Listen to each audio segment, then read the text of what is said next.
Now, of course, this whole thing's opened up a big situation with lots of growers now, because this new product, people want to start applying it at different stages. And one of the questions is can we put it in at the end of the flush to maybe boost the next flush? How could that work? So we're now working with a number of growers, particularly in this area here, to see if we see an effect or not. We started working with a big farm just before Christmas. In fact, they actually wanted to apply it also not just between first and second flush, but also just prior to first flush. So I was a little bit scared about this, to be honest with you, because they wanted to put the product on at this stage, and we had no experience of watering it physically on top of mushrooms. The product is like a creamy colour, so we didn't know if you watered it on whether that might make the mushrooms creamy or whatever. So we had to try and race ahead of this other farm to try and do a trial, but we had nothing in our trial unit that was on first flush. So all we had in the system was a third flush that we finished. It was just before Christmas. So we picked off the remains of what was a fourth flush on this thing, cleared it off, and we applied it onto some small tubs.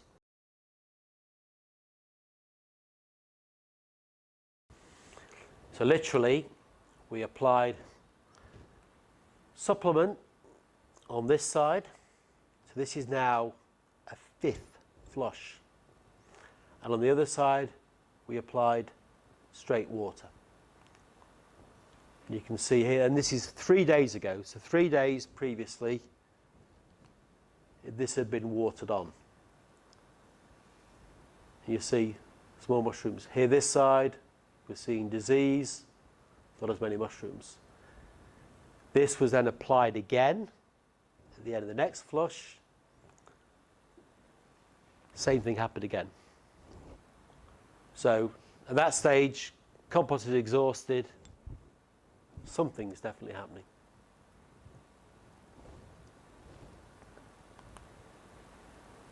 Okay, quickly, see a couple of farms which are using our products on a regular basis.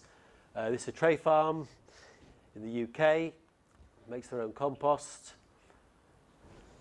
First flush, very nice, white mushrooms, very nice shape. Second flush, you have to excuse the colour here. I'm sure you know yourselves, you try and take photographs in bloody tray rooms. You always get, these were actually white looking, but because of the way the photograph was taken, they don't look as white as they should do. It's just because of the photography. It's just a poor photography, yeah? Not the mushrooms themselves. Another second flush, been thinned out a bit. Again, you can just see here, nice shape. Very heavy production. Third flush pinning. Look at that for a third flush. It actually looks as good as a second flush. Another third flush, that's pinning at the moment again. Looks very nice. Some numbers. Microliquid in the casing only. This farm doesn't always supplement in his compost. He's a phase 2 operation. 24,875 versus 22,869 without. 21,529 versus 25,449. That was actually on a low fill. That was about £19 a square foot. I don't know what that is in new currency. Okay. Okay. Thank you. This here is microliquid plus organic gold. 24,188 versus 22,822. This here actually, that was on 2 flushes. No third was picked. They had issues on that week with pickers. Somebody hadn't told the picking advisor that it was a holiday week, and they ended up having about 10 pickers off when they shouldn't have been off. So, and that's phase 2 compost, 4,700 square feet in a room. Shelf unit. G's Fresh, this is a modern high-tech unit in the UK, 48 rooms, 600 square metres.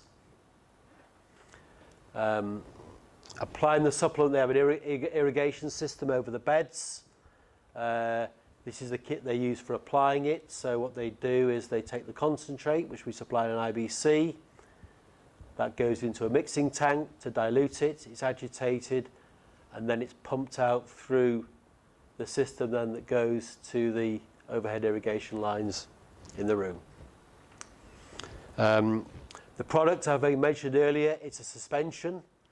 So you do have to take compressed air in the beginning, just to agitate it, to get it all into solution before you draw it off into the tank. That's just a little lance they developed just for bubbling the concentrate up. They mark off on the IBC exactly what they need to draw off, so they make it very, very simple in terms of the application. So mushrooms, I didn't quite get there early enough that day. This is the first flush. This is day 2 picking, about midday. They've already been through and they've had one pass already of picking. They do like repeat passes, as they do in many farms in the UK. They'll go through once, then they'll come back to the beginning again, and then they'll go through again. So this is on the second pass. Strong second flush coming through. Some numbers, and there's a lot of numbers on the screen there. That's our standard rate that we're applying. They're also playing around with different rates as well. These here are all products that have got the complement applied. These are all combination of comparison houses.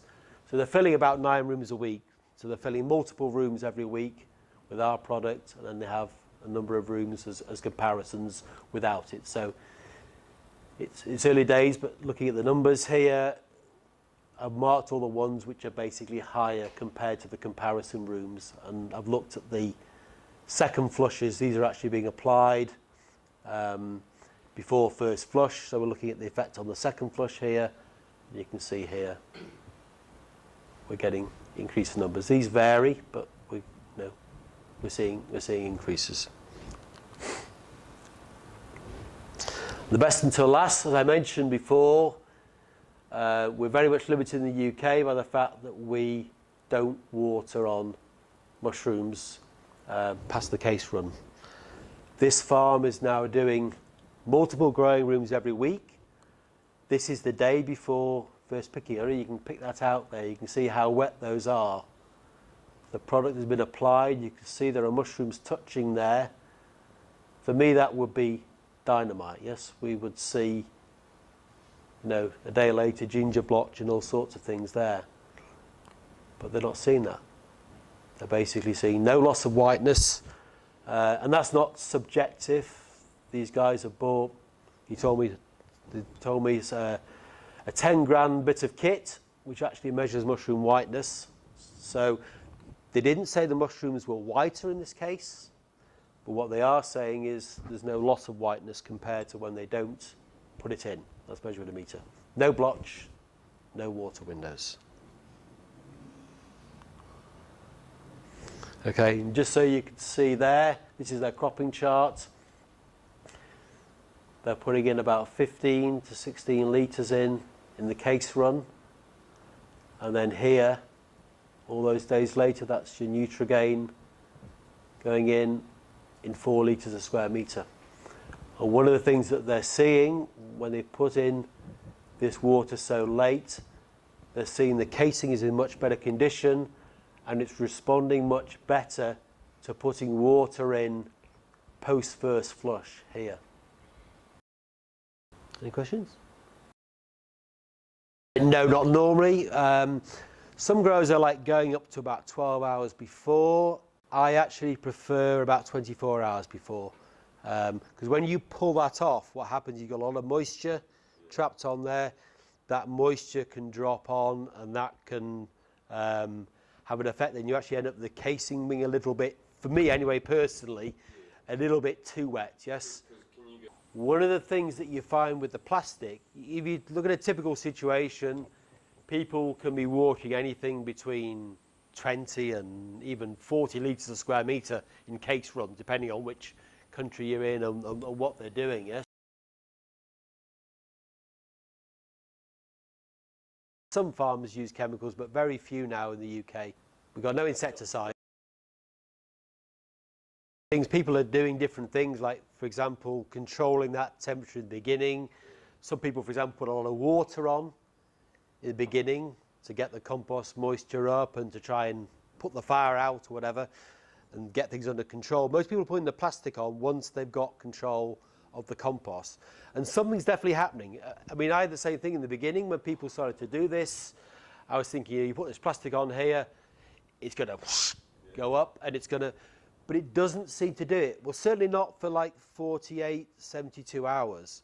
So must be something to do with the fact that whatever you're doing, you're putting this on, it's controlling the evaporation, but it also seems to be controlling the temperature. Now, I'm not saying if you haven't already got the temperature under control already, then you could get issues. Prior to this, we only had one product that was pre-mixed in the casing before, so obviously you can only do it at one point in time. Now we have this new product. Now we're able to do it in multiple stages, so the whole thing's opened up a Pandora's box. So we've got a lot of growers at the moment are doing all sorts of different things now. They're putting it in different stages in the case run. We've got people who are trying it, putting it at the end of the first flush, end of the second flush, doing all sorts of combinations. So there's a lot of interesting things happening at the moment. It's still very early days yet in getting any definite conclusions on things, but it's very exciting, effective. Does it actually back the mushrooms or sit on the mushrooms? No, not at all. And in fact, I'll raise that point in just a little bit late about that. There's actually some benefits in doing that, in fact, and there doesn't seem to be any compromises in quality. And we've got one very large operation in the UK now. Is actually applying it right before they pick the mushrooms on the first flush. And I know over here and say maybe in the States and other countries, people are used to watering on first flushes. But like in the UK and Ireland, for example, it's an absolute no-no. The cardinal rule is thou shalt not water on the first flush because of quality. But they're actually doing this at that stage because we have one of the issues with that is you have a very long time period. If you, for example, won't water on your first flush, your last water application might be on, say, day 4. Then the next time you're watering, when you're clearing off that first flush, could be day 18, day 19. And that's an awful long time without a drink. You'd feel pretty thirsty yourself. So it's, and that has an effect also, and Mark's going to actually cover this point as well. That also has a big effect then on your ability to be able to re-water back in your second flushes. It all affects the way the mycelium grows in the casing and can make it trickier to then get that water back in again. And that's one of the areas, if we're looking to increase our yield, we want to do it on the second flush. Most of us have got plenty of bloody mushrooms on the first flush. We don't, we've actually probably got too many. We don't want any more mushrooms. The point where we can actually get more yield and more quality, the logical flush to target is the second flush. Third flush as well, but third flush when you're getting later on, you're getting more into the area of disease and things like that. So very much if we can increase second flush yield and productivity, then it's a big move forward. Is there a withholding period? No, because basically what we're dealing with is a food grade product. So there's no issues of residues. This particular one of this very big company in the UK, they supply all supermarkets. There's a lot of work, residue work. There's no issues. The products we make, they're all organically certified, but they're basically food grade ingredients. They're a combination of both. You'll see some data actually, Mick. We've got some data just a little bit further on, which just shows what they're doing at the moment. But yeah, they're seeing an increase in yield and no decrease in quality.